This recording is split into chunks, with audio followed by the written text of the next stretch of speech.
to say good afternoon to you on this beautiful Wednesday afternoon. Hard to believe it's February, nearly 70 degrees outside, even as I speak.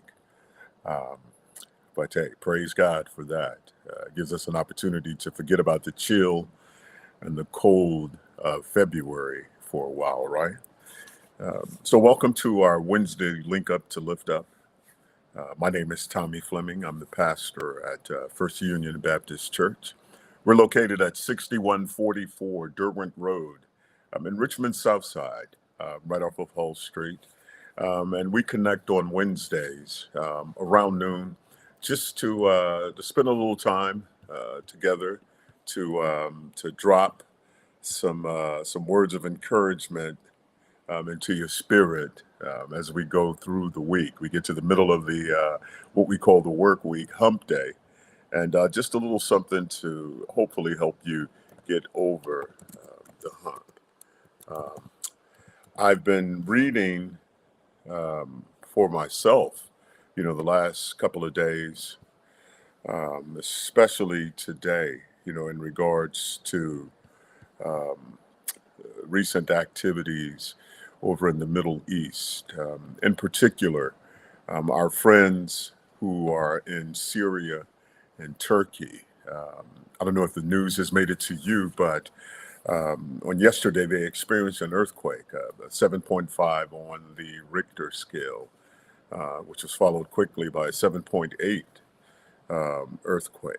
And it has completely devastated the areas of both Turkey and Syria. And as children of God, there is a special calling upon our lives to look out for those who are less fortunate than we are. One of the old adages within the church is there, but for the grace of God, go I. And that phrase creates within us this sense of empathy. Empathy is the ability to put yourself in someone else's shoes, the ability to understand someone else's situation from their perspective. Again, there, but for the grace of God, go I. And so it is a key and important element of our Christian journey. It is something that we focus on and we give a great amount of detail to. Good afternoon, Wendy Bobendi. Hey, Sister Evelyn. Thank you for joining this afternoon. I'm just here chatting just a little bit about Turkey and Syria in particular. I was going through my Facebook feed today, and I woke up last night. I go to bed early. By 7:30 last night, I was completely knocked out, and I woke up around 11, and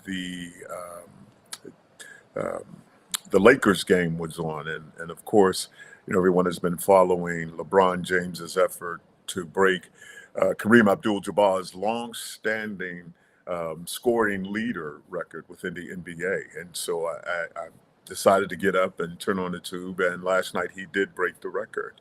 It was a momentous occasion.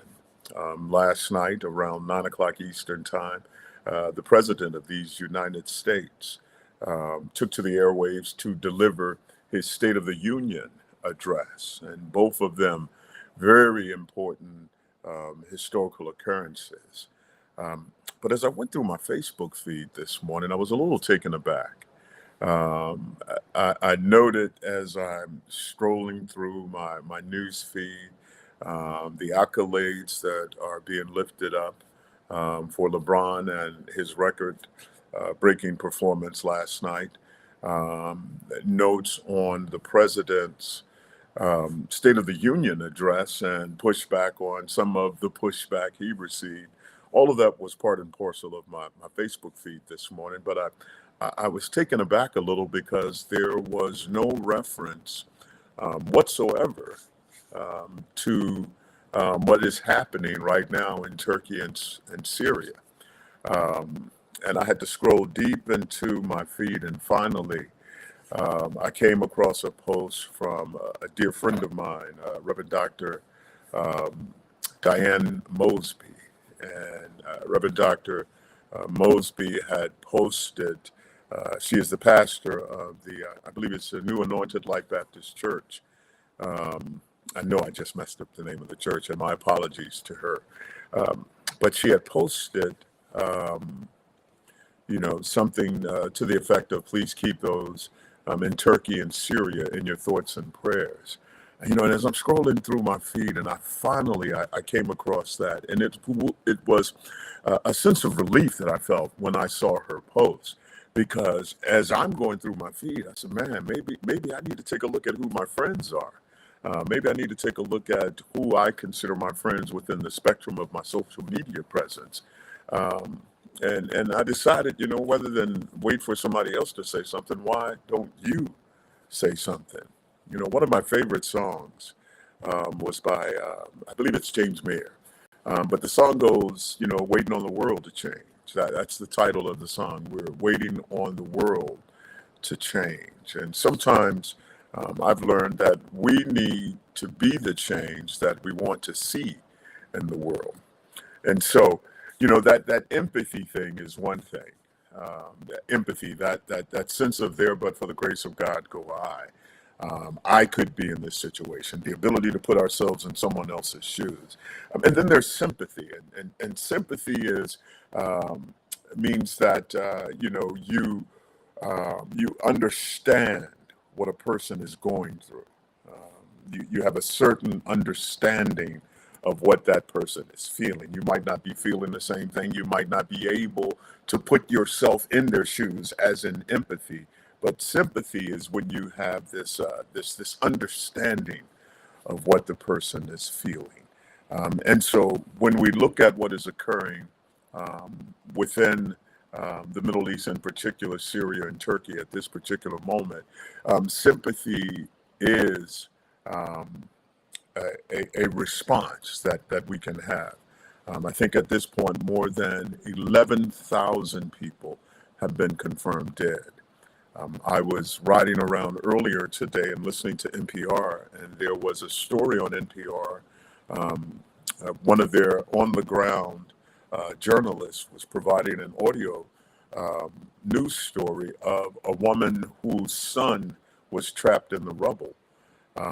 And he was trapped in the rubble. His mother could feel his foot. They could see his foot protruding from the rubble. And so she grabbed his foot and she said, if you can hear me, move your foot. And he moved his foot. And there was a great sense of joy within the crowd that was gathered. But he was covered by so much debris that they had to get a backhoe in order to extricate him. And as we're listening to her telling this story, they're removing the debris, and she's giving the play-by-play coverage. She says, that they're trying now to get into the space, and then now they're coming out of the space, and they're approaching the mother, and you hear this heart-rending shriek as we learned that her son had died during the recovery effort. And I had this overwhelming sense of sympathy as I listened to that. But I began to think for a minute that, sympathy is understanding what a person is feeling. But compassion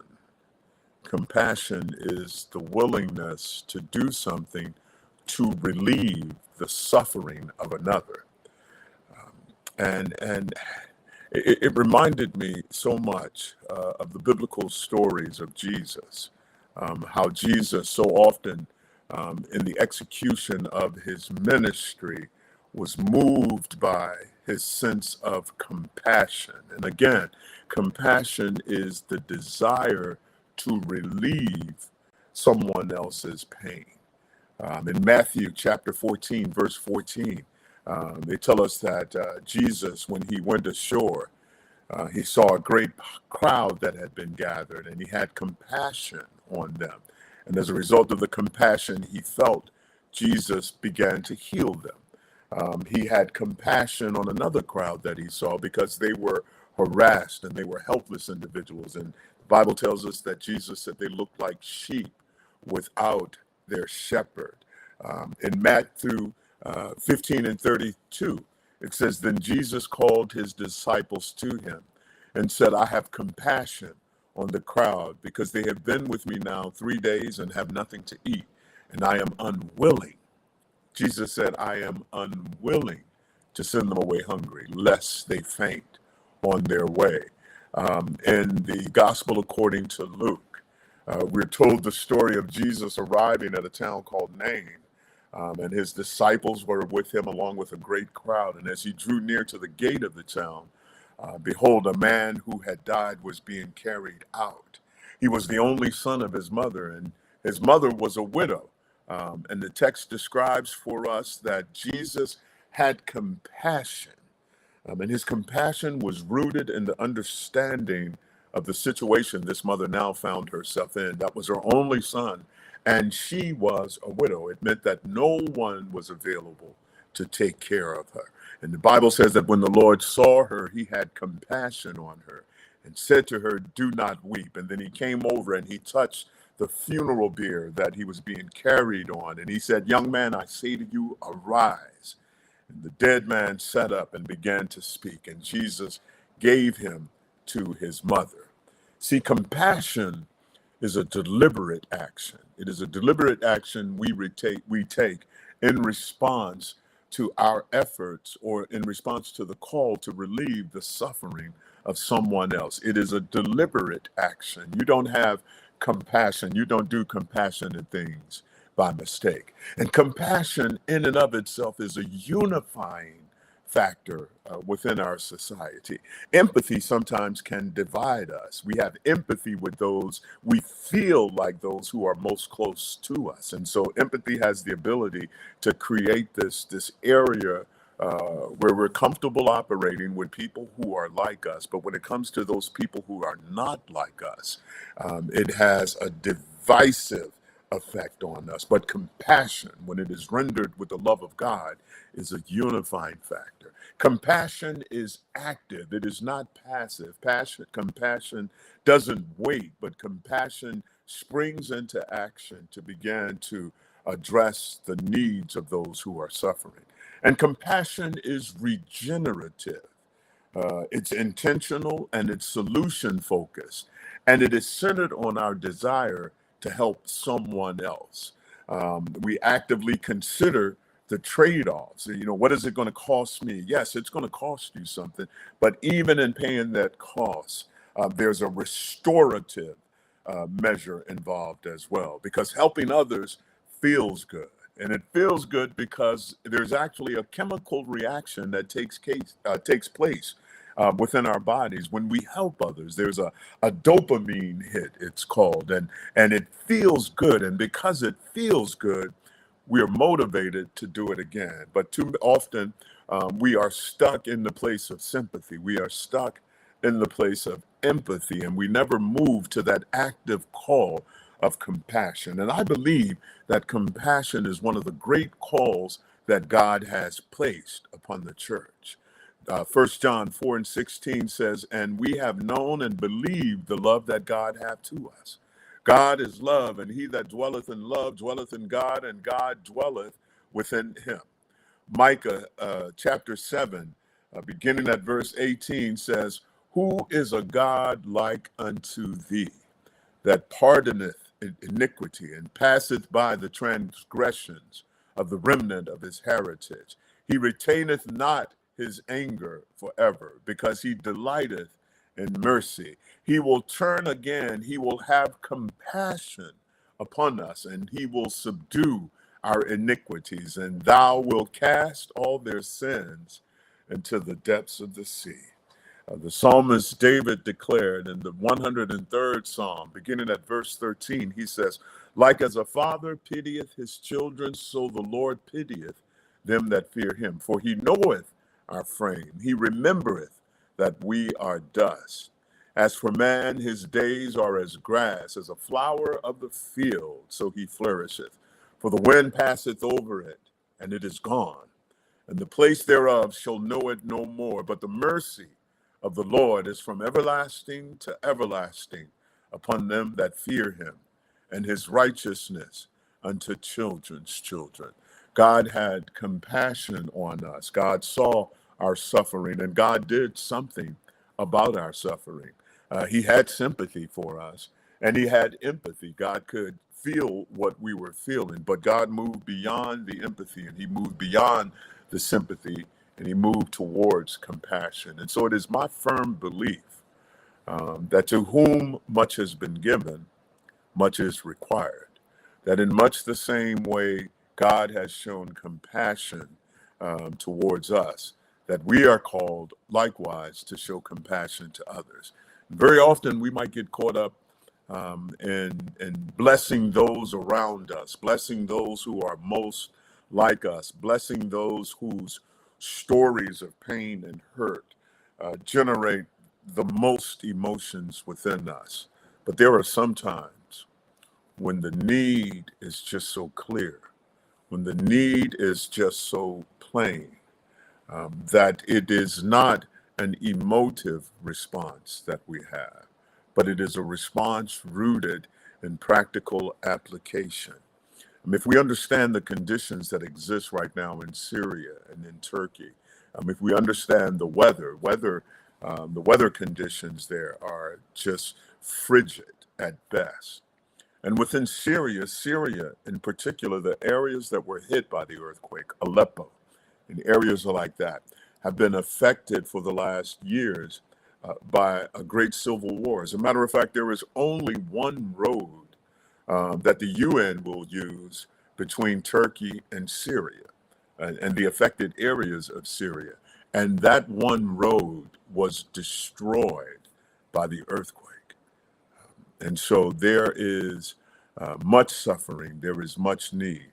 And so I would ask you, as children of God, to continue to keep this situation at the forefront of your thoughts, that you make a conscious effort to think about the situation that exists right now within Turkey and within Syria, that you give serious thought to those situations. And it may seem like it is such a far off place that there is nothing you can do, or you have the ability to do so little that it can't possibly affect any change, that it can't possibly have an impact on what's going on. But I want you to know, my friends, that little by little, one travels far, that a little bit in the hands of the master becomes much, that God recognizes and God understands and God honors the faith that we put in him. And so I'm asking you to, in whatever way you can, if it is nothing more than thinking about and then praying for, and then praying about those individuals who are now in desperate need.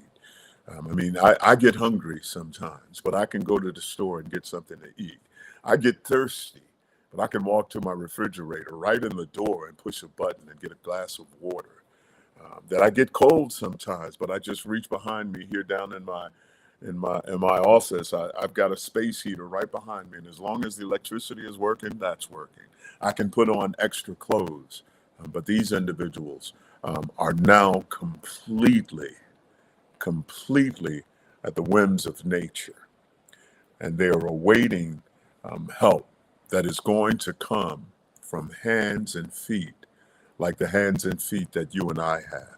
Hands and feet that have been commissioned by God to go out into the world and to not only tell them about Jesus, not only to tell them about his love, not only to tell them about God's redemption, but to show them. When I was in seminary, one of the sayings that existed among our teachers was preach the gospel in season and out of season, preach the gospel and use words when necessary. In other words, we're called to live out the principles of that gospel story. I love Romans chapter 5, verse 8 says, "But God commended his love towards us, in that while we were yet sinners, Christ died for us." God didn't wait for us to pick ourselves up by our bootstraps. God didn't wait for us to get it right. God didn't wait for us to fix those things that were wrong with us. But with great compassion, God looked upon us and saw our state, saw that we were lost, saw that we were facing death without any hope of redemption. And he commended his love toward us, and that while we were yet sinners, Christ died for us. Paul said it is a true saying, worthy of all acceptation, that Christ came into this world to save sinners, of whom I am chief. So I pray today. I know this has been a bit of a somber message. Um, it is not the normal word of encouragement that we hear here on our Wednesday link up. But I do believe that if you for just a moment consider how God has blessed you, consider for just a moment that you are able, that you have internet access that allows you to be able to tune in today. And because you have internet access, I know that means you've got electricity. And because you've got electricity, that means you've got heat and lights. And because you've got heat and lights, that means you can eat, you can drink, you can do all of those things. And that we begin to take those things for granted sometimes. But I want you to know today that God is calling us to a level that requires us. It simply requires us to be aware and to not ignore the pains of the world, and to do what we can, whether it be just falling on our knees and praying, whether it be finding a way to make charitable donations, whether it be sending water to someone who is going to send water to someone else, whatever it may be. God calls us to ensure, God calls us to make sure, rather, that we do everything we can in our abilities to help those in need of help. Amen. So again, thank you for joining us. Hey, Crystal, thank you for joining us this afternoon for our Wednesday Link Up to Lift Up. I hope you've been encouraged. I hope maybe you've had an opportunity just to think a while about how good God has been to you, how much God has blessed you, how much danger God has kept away from you. You know, the old herds of the cross used to say he done carried us through seen and unseen danger. And it is absolutely true. So look, you take care, you do good, be blessed. And I pray that God will continue to just bless you in the awesome ways that he's always blessed you, because he is the same God today as he was yesterday, and he will be that way forevermore. Have yourself a wonderful Wednesday, and we'll talk to you real soon. God bless you now.